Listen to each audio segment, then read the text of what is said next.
บ้านนี้เงิน90 ล้าน เงิน90 ล้านควายเท่าใดก็10 โตควาย10 โตโอ้ควาย10 โตป้าเงินมี10 โตบ่ถ้าบ่มีควาย10 โตบ่ให้ป้าเจ็บสบายดีทุกคนสบายดีอีกเทื่อนึงตอนนี้คมยังอยู่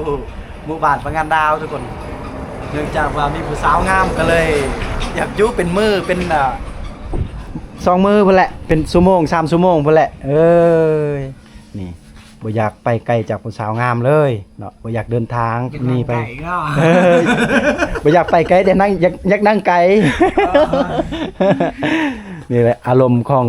ทีมงานเฮาคลายเครียดอารมณ์ของทีมงานเฮาเนาะไปไกลแล้วก็เมื่อยเนาะนั่งรถหลายเมื่อยก็ต้องได้สร้างความบันเทิงสร้างแพสร้างความบันเทิงให้มันเฮฮาบ่ให้ง่วงนอนว่าซั่นซะเนาะตัวนี้ก็คือเก่าแหละทุกคนเลยถ้าผู้ใดได้เบิ่งได้เห็นได้มาติดตามน้องเพิ่น2 คนเนาะน้องทิกับน้องสุราแม่นบ่โนราป้าความจำหมายนี่แหละเนาะคนเฒ่านี่จำยากแล้วแม่นบ่บ่เฒ่าเถอะป้าเพิ่นว่าบ่เฒ่าโอ้ขอบใจสำหรับขาย่องเด้กับแม่นอี่แหละก็ยังหนุ่มอยู่ยังหล่ออยู่เนาะว่าโธ่ยังรอน้องเพิ่นว่ายังรออยู่ตรงนี้ไม่ใช่คนรอไม่ใช่คนเจพอดีเนาะหลายนะนี่แหละเฮาก็ได้มีโอกาสมาถ่ายทำมาให้ทุกคนได้รับได้ชมอีกคือเก่าเด้อนะเมื่อวานมื้อซื่นทุกคนอาจจะได้เห็นจะได้ชมแต่ว่าตอนนี้ก็คือเก่าทุกคนเลยเพิ่นก็ขายเครื่องแล้วก็มาลิ้นน้ำหมูน้ำคู่อยู่นี่ล่ะถ้าจะเป็นตอนแรงนี่เฮาไปยามแรงเพิ่นก็เฮาจะได้เห็นเพิ่นก็น่าจะเฮ็ดอยู่ครัวกินแต่งอาหารเพิ่นแหละแม่นบ่หรือว่าไผละเฮ็ดกินซะอยู่เฮือนแม่อ๋อแม่ก็ยาแหละ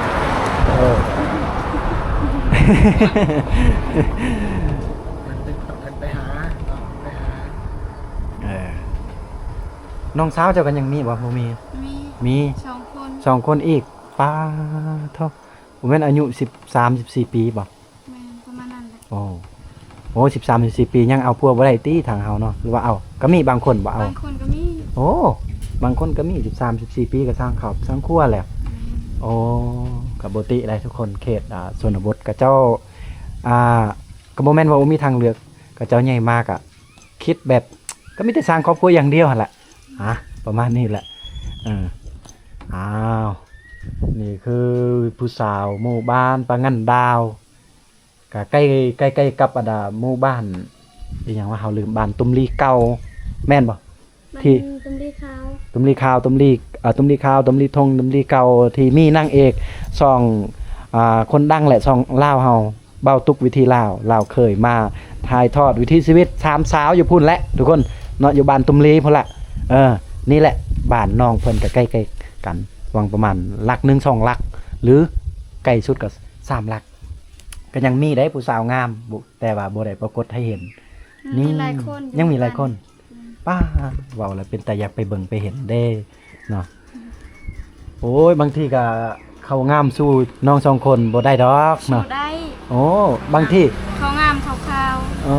ทั้งงามทั้งขาวกว่าจะเจ้าอีก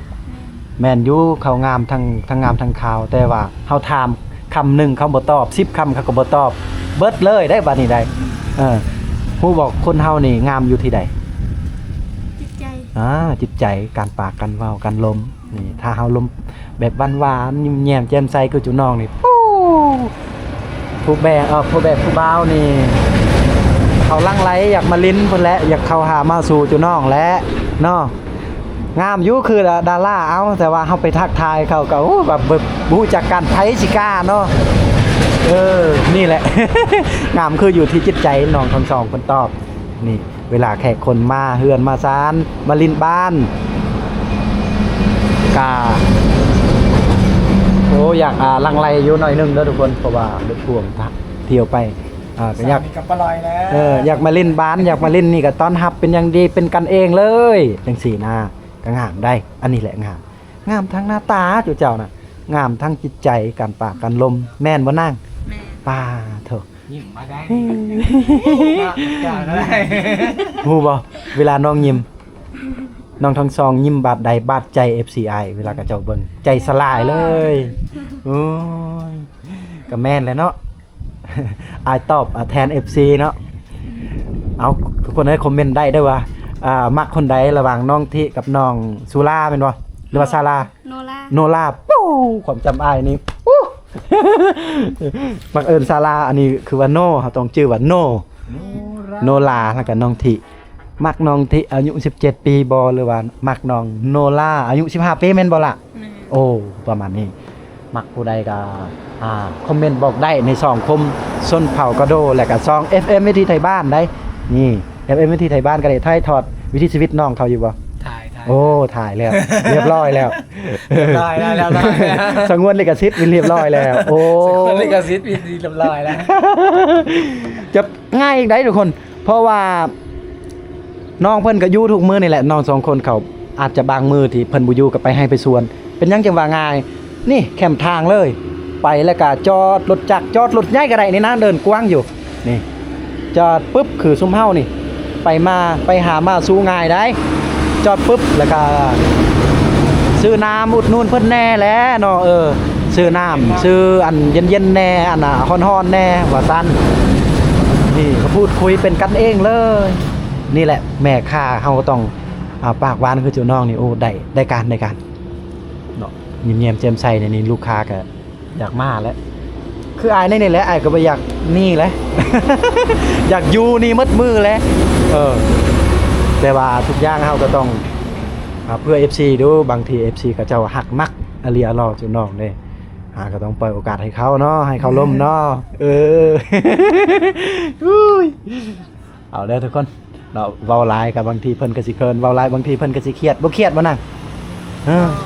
น้องที่เด้บ่เครียดอายุนี่มัดมือก็ได้บ่อยู่เลยเป้าแต่ว่าอยู่ได้แต่กลางเว้นกลางคืนมาให้อยู่บ่ฮะกลางคืนกลางคืนมาให้อยู่บ่ตกใจความหมายก็คือแบบบ่แม่นอยู่แนวอื่นก็คืออยู่อารมณ์ไปจังเซียนแหละบ่ได้บ่จังซี่ได้โอ้อันนี้อายถามจริงก็เคยมีผู้บ่าวทางบ้านอื่นเมืองอื่นก็มาลินหรือว่าบ้านเฮาเองมาเวลากลางคืนก็เจ้ามาลินเคยมีบ่มาล่มมานะบ่เคยมีโอ้แม่นอีหลีบ่ก็เดียวว่าวัฒนธรรมชนเผ่าเฮาชนเผ่าตะโอยนี่ผู้หญิงเวลากลางคืนนี่ผู้บ่าวมาหาและมาลินแล้วมาบ่แม่นเขาลินในอื่นบ่แม่นแต่แบบนั่งล่มจังซี่แหละแต่เป็นกลางคืนกลางเว้นนี่ก็เจ้าอ้ายมีเนาะอยู่บ้านเฮาวัฒนธรรมแต่ว่าจุน้องก็มีเนาะเขามาล่มนี่ล่ะเนาะบ่มีบ่เคยโอ้ถือว่าสาวบริสุทธิ์ได้นี่ได้ยังบ่ได้เจอคาล้มไผเนาะหาก็เจอคาล้มคมเผากระโดครั้งแรกบ่ก็บ่แม่นครั้งแรก บ่แม่นคาล้มเถื่ออันนี้ยังบ่แม่น ลมเพื่อ FC เนาะตามปกติจุน้องกับปากหวานอันนี้บ่เลยว่าบางทีก็ย้อนน้ำกองอายซื่อปกติแหละป้าทุกคนเพิ่นว่าปกติเดี๋ยวเฮาสิปิดกล้องได้บัดนี้ลมปกติร้องเบิ่งแล้วเดี๋ยวเฮาสิเฉลยคำตอบ เพิ่นก็ยังคือเก่าบ่ หยอกเด้อทุกคนเด้อหยอกบ่ต้องคิดหยังหลายผมเข้าใจอยู่ผู้สาวเขตชนบทก็อันนี้ก็บ่ได้ว่าทุกคนเนาะก็บางคนก็มีลมดีปากหวานแต่ก็บางคนก็เฮาเบิ่งก็คล้ายคือแบบก็เจ้าเครียดแน่บางทีก็เจ้าไปเฮ็ดเวียกงานเมื่อยได้ซะก็บ่แม่นกับเจ้าคุยก็มีหลายคนก็บ่สรุปแล้วก็มีผู้ที่บอกคุยแหละก็มีที่แบบคุยแน่แต่ถามว่าให้คมแบบไปยอกผู้สาวในเมืองผู้สาวในบอนที่เมืองเจริญคมบ่กล้าได้เว้าตรงได้ทุกคนเนาะบ่กล้าดอกนั่นก็เจ้าแบบงามกว่าหน้าตาคมพากโดล่อกว่าสั่นแต่ว่าเขตชนเผ่าเฮานี่เขาเป็นกันเองว่าซั่นซะวัฒนธรรมเข้าใจง่ายเนาะก็บ่ได้มีหยังหลากหลายถ้ากรณีถ้า FC กับเจ้าทางฝั่งไทยเด้ก็เจ้าอยากมาลินมานั่งกินอะไรทำไมอยู่นี่มาได้บ่ฝั่งไทยพูนก็เจ้าอยากมาลินมาบ่แม่นกลางคืนกลางเว้นก็เจ้าอยากมาลินแล้วจอดรถซื้อน้ำซื้อในมานั่งลมน้ำจุน้องในนี้ได้บ่คือจุอายนั่งนี่ได้บ่ได้โอ้แล้ววันนี้ FC แบบ ทางเวียดนามเด้ก็เจ้าไกลไปไกลมาแล้วก็โอ้ยอยากกินแนวเย็นๆเด้แล้วก็พะนาแล้วก็นั่งนำจุน้องในนี้ได้บ่ลมก็ได้คือกันบ่ได้บ่ฮู้ ปกติเขาซื้อเครื่องดื่มเพื่อนยังเขาก็ไป เขาก็ไป เขาบ่ได้นั่ง บ่ได้นั่งคือจุอ้าย แม่น โอ้แสดงว่าจุอ้ายเป็นคนแบบได้ซะ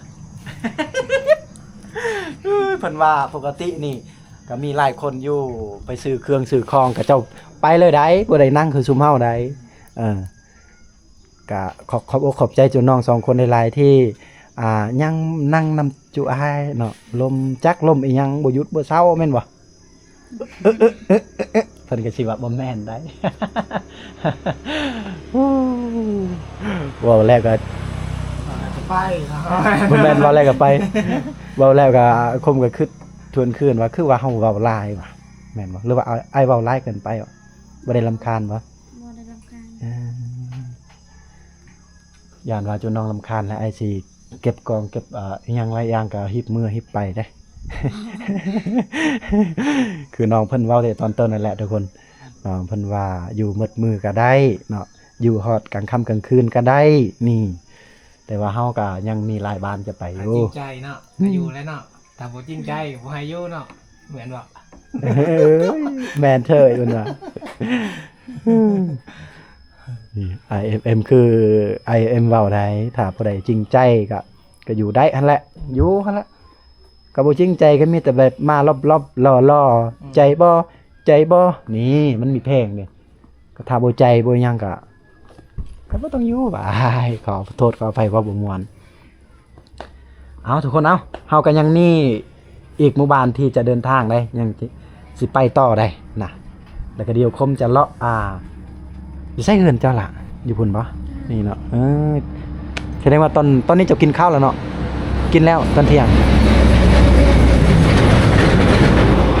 คิดว่า ดัง คิดว่าน้องอาทินี่ยังบ่ทันกินข้าวแล้วก็สิขอไปกินข้าวเพิ่นพุ่นแหละ สิซื้ออาหารอะไรทำไมไปเฮ็ดอยู่ครัวกินบ่สมมุติว่าอ้ายหิวข้าวนี่ไปกินข้าวอยู่เฮือนเจ้าได้บ่ ได้ ได้อีกป้า แต่ ต บ่มีแนวกิน บ่มีแนวกินได้แต่บ่มีแนวกินเพิ่นว่า เข้ากะน้องกินก่อนแล้ว อ๋อกินก่อนแล้วป้า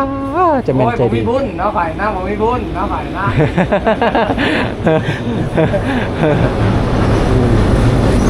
นี่ล่ะเอาผมจะเบิ่งเพื่อนน้องที่อ้ายไปเบิ่งได้บ่ได้อีกได้ทุกคน บางคนก็อยากเบิ่งเฮือนน้องที่เพิ่นแหน่อยู่ไสเนาะเดี๋ยวหาสิไปเบิ่งเฮือนเพิ่นได้โพูนเฮือนน้องที่ไสเลยแม่ค่ะนี่ว่าเจ้าของหานจังได๋อ้ายโปรโมทหานเจ้านี่เบิ่ง FC ดิทางสมุยทางตะโอยกับเจ้ามาฮุบกับเจ้ามาเมาเลยจักสิเมาหานจักสิเมาคนเนาะ นี่จ๊ะโอ้ยเมื่อกี้บ่เห็นอายนี่อายอยู่เอาหยอกน้องเพิ่นไล่น้องเพิ่นก็คาเวียกไปเฮาก็เลาะน้อยหนึงทุกคนมาเบิ่งกันเฮือนซานคนงามมาเบิ่งเฮือนซานคนสวยคนปากหวานนี่ใจดีเพิ่นบอกว่าถ้าอยู่ฮอดตอนแรงเลยก็ได้ฮอดกลางค่ำกลางคืนเลยก็ได้ป้าถ้าจริงใจอลีเพิ่นว่า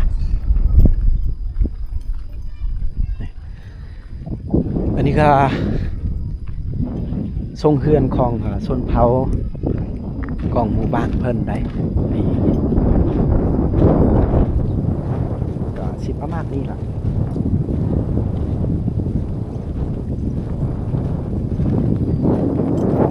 ตัวนี้แหละเฮือนน้องเพิ่นได้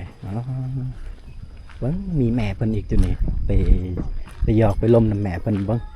สิถามค่ารองลูกสาวเพิ่นนี่เท่าใดสบายดีเมื่อตะอีเมื่อตะสบายดีแม่เฮ็ดหยังอยู่เพิ่นว่าบ่ได้เฮ็ดหยังอ๋อเวลโมโอเวลว่างานดาวนี่แขวงสารวันเมืองตะโอยเนาะบ้านปะงันดาวโอ้นี่จะเป็นบ้านปะงันดาวป้าใกล้ไหมใกล้กุโมดใกล้เนาะกุโมดนัตตะกี้เจ้าไหมอ๋อโอ้เฮาคือ ไก่กัด อ๋อคือเราจะลูก แม่เฒ่าผู้นี้ผู้ล้านเนาะ ล้าน อ๋อ แม่นลูกล้าน อ๋อ ผู้เดียวล้านชโร โอ้ ยั นี่ ง นะ ชามคนหั่น ล้านชาว ล้าน โอ้ผู้ที่โสดไปใส่หมดเลยแม่ล้านโสด ผู้เดียวหันไปอยู่ไห้ผู้หนึงพุ่นอันนี้เอ้ยอันนี้น้อง น้องเพิ่นอยู่นี่ นี่น้อง อ๋อเพิ่นนอนบ่ อยู่เพิ่นแม่ อ๋ออยู่กองตารางกันบ่ อยู่ตารางนี่